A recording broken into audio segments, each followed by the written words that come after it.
Namhlanje sihlangene lapha eMantshaheni.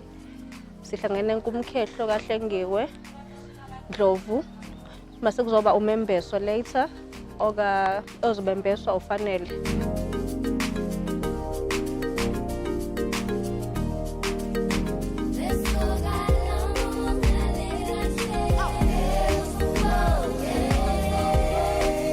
Njengamanje mabefika kuzokwenza lento ekuthiwa indlakudla for umkhwenyana ukuthi sitshengise ukuthi siyamamukela.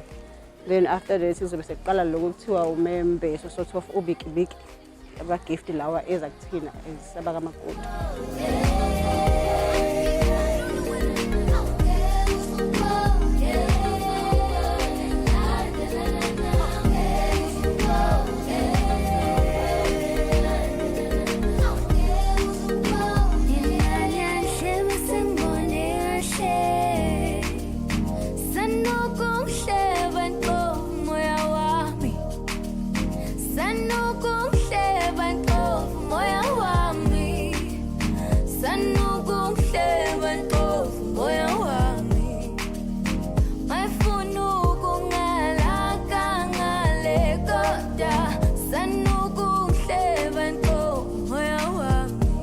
Abantwana ngendlela abakhule ngayo baziphatha kahle ngayo ngibafisela impumelelo emzini wabo uNkulunkulu abagcine baziphathe kahle ufisele nomndeni wonke wakaMsibi kanye nomndeni wakwaNdlovu ukuthi ubambane.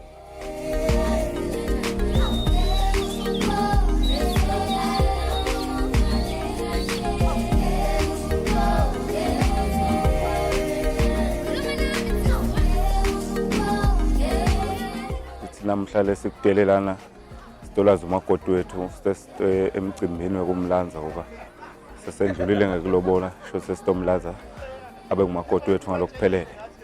Hlengiwe uyazi ukusibuya kude so namhlanje just ukusimenta ukuthi uthando lwethu sifisela i-marriage happy, right, filled with love and joy. Yeah, from too many more years. Yeah. Let's enjoy our day.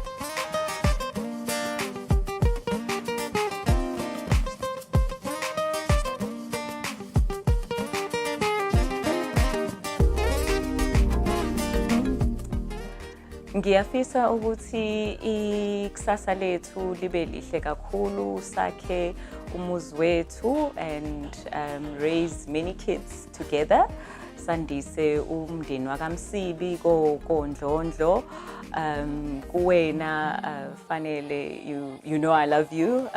7 years later sila ngijabule kakhulu namhlanje ukuthi sesihambe saze safika la and there's still a long happy road ahead of us.